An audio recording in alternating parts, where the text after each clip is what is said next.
Hai semua, Assalamualaikum. Jumpa kembali bersama aku, Retia Madiun.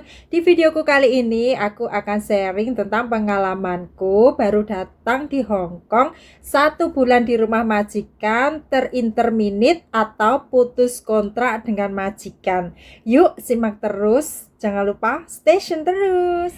Oke, aku akan bercerita gimana kok bisa ya aku masih baru datang dari Indonesia Raya, 1 bulan di rumah majikan mendapatkan interminate atau surat notis serta atau pemutusan kontrak kerja dari majikan ya.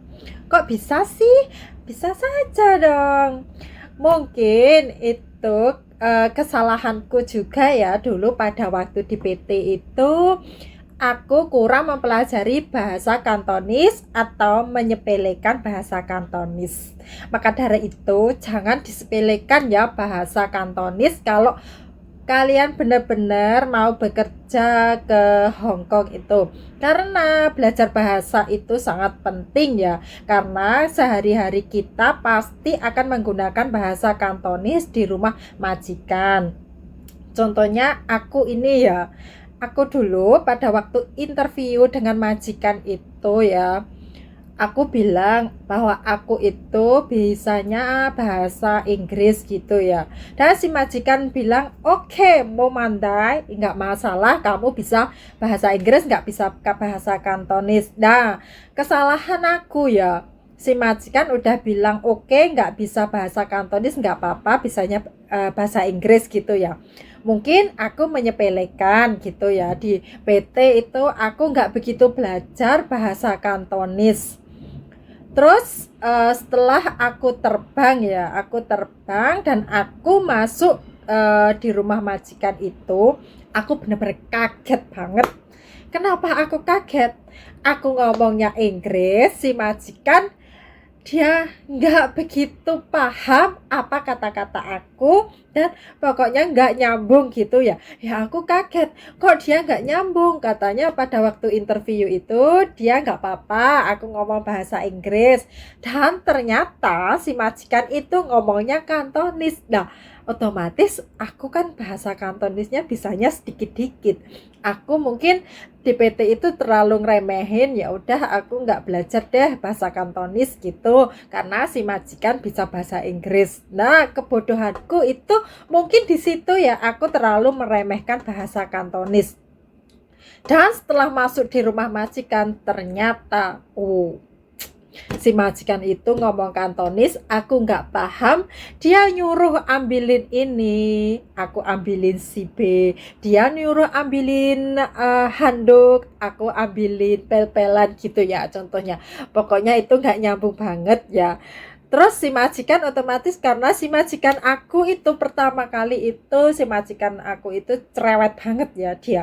Dia nggak sabar, aku nggak bisa bahasa itu, dia nggak sabar, terus dia geleng-geleng kepala. Ya udah aku juga bingung ini, ya udah aku berusaha aja. Kalau dia ngomong apa gitu, aku WhatsApp teman aku dan aku minta menerjemahkan ini si majikan ngomong apa gitu, karena aku nggak begitu paham. Dan bahasa Inggrisnya pun ya, kata-katanya pun berbeda dengan aku ya, karena nggak tahu lidah orang sini mungkin berbeda juga ya dengan lidah kita. Pokoknya dia ngomong Inggris pun aku juga nggak begitu nyambung, soalnya kata-katanya itu juga berbeda. Pokoknya si majikan itu cerewet banget ya. Apa yang aku lakukan itu selalu salah dan dia nggak sabaran untuk mengajarin aku. Jadi selama 1 bulan di rumah majikan itu aku selalu sering salah ya mengerjakan apa gitu. Dan jeleknya itu ya, si majikan itu kalau nggak suka sama aku itu dia selalu telepon ke agent kalau aku kerjanya nggak bener, begitu nggak bisa, ini nggak bisa. Pokoknya aku selalu salah ya. Terus habis itu ya, aku sudah 1 bulan di situ, udah mau gajian. Pas aku lagi gajian, aku dipanggil ya, aku dikasih gaji dan dikasih kejutan yaitu surat notis dari majikan. Pada waktu itu aku takut banget karena apa? Aku juga masih baru, aku juga masih belum tahu gimana caranya. Pokoknya masih baru banget, masih 1 bulan di situ dan aku pun juga belum tahu tentang uh, di Hong Kong tempat-tempatnya gitu. Pokoknya aku sedih banget dan untungnya itu aku masih punya saudara di sini ya. Jadi aku minta bantuan, aku mendapatkan interminate gitu. Setelah aku menandatangani surat notis tersebut ya, aku kan masih dikasih kesempatan 1 bulan bekerja di rumah majikan itu, dan aku masih memiliki visa 1 bulan untuk tinggal di Hong Kong. Selama aku bekerja di rumah majikan itu, hari Minggunya itu aku gunakan untuk mencari majikan lagi, karena waktunya untuk mencari majikan dikasih 1 bulan itu ya, dan waktunya mencari majikan pun pas hari Minggu, pas hari libur itu ya. Dan akhirnya setiap hari Minggu aku mencari majikan baru dan alhamdulillah aku mendapatkan majikan baru ya. Setelah aku mendapatkan majikan baru, hati aku udah agak tenang ya karena aku udah mendapatkan majikan. Dan setelah itu ya, aku setelah tanggalnya keluar dari majikan yang interminate itu, tanda itu aku udah mau keluar ya, si majikan itu bilang katanya jangan keluar dulu, tunggu CC dia yang baru datang. Ya otomatis aku menolak sama dia karena dia pun juga nggak punya rasa kasihan sama aku. Kenapa aku juga harus kasihan sama dia, harus nungguin CC baru dia. Dan ternyata itu ya, anehnya itu ya, ganti aku si CC-nya itu ternyata teman aku sendiri. Dia ngambil teman aku pas di PT itu ya. Ya ampun, dan aku juga kaget banget ternyata teman aku satu PT sama dia itu juga teman baik aku juga ya. Dia kerja di situ itu taunya aku udah beberapa bulan gitu ya. Si dia itu ada kontekan sama aku dan ternyata dia tinggal, ya ampun, ternyata emang bener majikannya itu cerewet banget. Apa yang dilakukan itu selalu salah ya. Pokoknya mendapatkan majikan cerewet itu kita harus bener-bener tahan mental.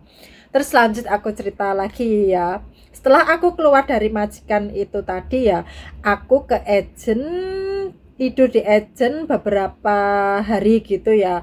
Setelah itu aku menunggu visa di Macau. Aku pergi ke Macau, keluar dari Hong Kong menunggu visanya. Dan di Macau itu aku ada 3 minggu ya. Dan aku ambil hikmahnya saja dari interminate majikan itu. Aku ambil hikmahnya yaitu aku bisa jalan-jalan ke Macau. Kalau nggak di interminate, aku nggak mungkin kan jalan-jalan ke Macau karena aku juga belum tahu Hong Kong. Aku masih baru.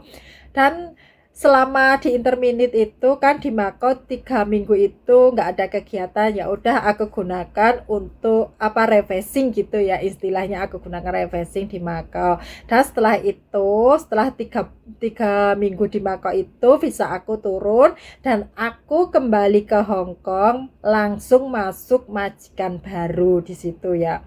Pokoknya intinya kita itu kalau masih baru itu ya, mau ke Hong Kong masih non itu, kita intinya harus pelajari bahasa-bahasa dasar, bahasa Kantonis, entah kamu bisa bahasa Mandarin, entah kamu bisa bahasa Inggris, pokoknya intinya itu kamu harus bisa bahasa Kantonis, bahasa dasarnya itu. Karena takutnya kalau mendapatkan majikan yang tidak sabar atau majikan yang cerewet itu, takutnya kamu diputus kontrak sama majikan.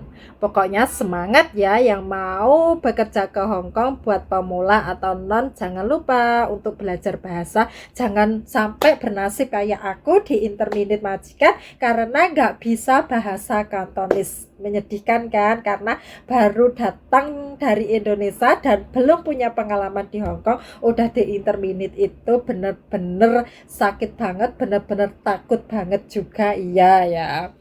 Ya udah, sharing aku sampai di sini ya. Semoga sharing aku bermanfaat buat kalian yang mau bekerja ke Hong Kong, tentunya buat pemula ya. Semoga sharing aku aku bisa menginspirasikan buat kalian untuk semangat belajar bahasa ya.